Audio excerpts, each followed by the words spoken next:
جب انہوں نے ان چیزوں کے نام بتا دیے تو فرشتوں سے کہا، کیوں؟ میں نے تم سے نہیں کہا تھا کہ میں آسمانوں اور زمین کی سب پوشیدہ باتوں کو جانتا ہوں، اور جو تم ظاہر کرتے ہو اور جو تم چھپاتے ہو مجھے سب معلوم ہے۔ سورہ البقرہ۔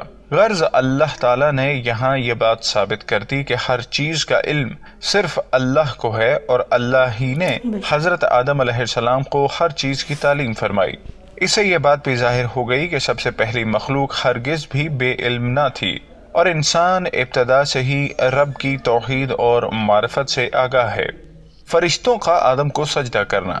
اللہ نے حضرت آدم علیہ السلام کو تعظیم بخشنے کے لیے فرشتوں کو حکم دیا کہ وہ ان کو سجدہ کریں۔ یہ سجدہ عبادت ہرگز نہ تھا، کیونکہ وہ صرف اللہ تعالیٰ کے لیے کرنا جائز ہے، یہ محض سجدہ تعظیم تھا۔ تو فرشتے تو سب سجدے میں گر گئے سوائے شیطان کے۔ اللہ نے کہا، اے شیطان تجھے کیا ہوا کہ تو سجدہ کرنے والوں میں نہ ہوا؟ وہ بولا، میں ایسا نہیں ہوں کہ انسان کو سجدہ کروں جسے تو نے مٹی کے سڑے ہوئے گارے سے بنایا۔ اللہ نے کہا، تو پھر نکل جا یہاں سے، بے شک تو مردود ہے اور قیامت تک کے لیے تجھ پر لعنت برسے گی۔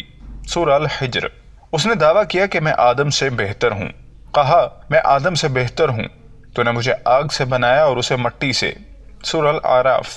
سجدہ تعظیمی پہلے ایک عام بات تھی، قصہ یوسف علیہ السلام میں بھی اس کا ذکر ہے، لیکن امت محمد صلی اللہ علیہ وسلم تک ہی جائز تھا، اس کے بعد اس سے منع فرما دیا گیا۔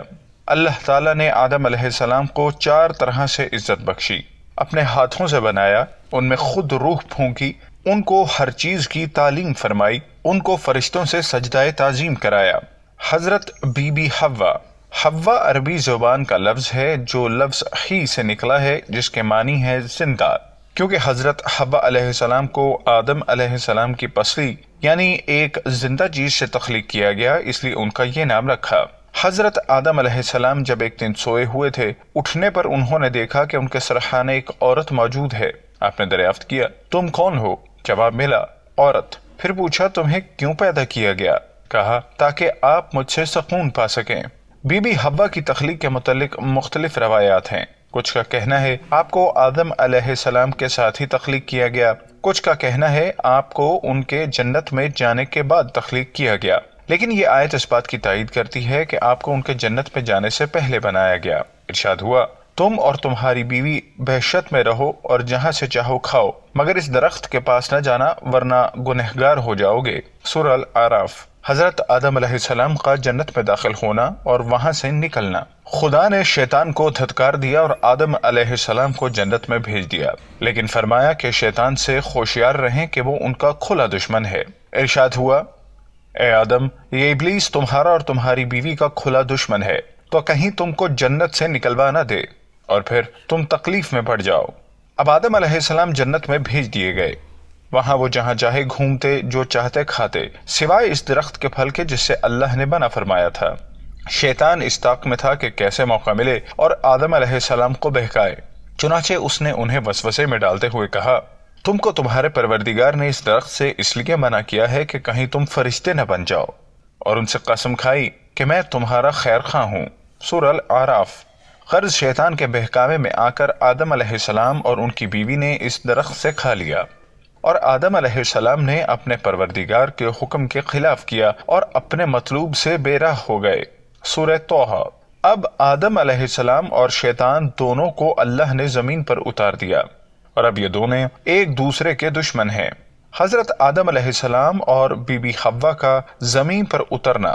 ابن کثیر کی روایت ہے کہ جب شیطان زمین پر اترا تو کہنے لگا، اے اللہ، تو نے آدم علیہ السلام کی وجہ سے مجھے جنت سے نکالا، اور تیری مدد کے بنا میں اس پر قوی نہیں ہو سکتا۔ اللہ نے فرمایا، تمہیں اس پر مسلط کر دیا۔ اس نے مزید اضافہ مانگا، کہا، جب بھی آدم کے ہاں اولاد ہوگی ویسے ہی تیرے ہاں بھی ہوگی۔ اس نے مزید اضافہ مانگا۔ اللہ نے کہا، ان کے سینے تیرے ٹھکانے ہیں، تو ان میں خون کی طرح دوڑے گا۔ اس نے مزید اضافہ مانگا تو اللہ نے کہا، ان پر اپنے گھوڑوں اور پیادوں سے چڑھ دوڑ اور ان کے مال اور اولاد میں شریک ہو جا۔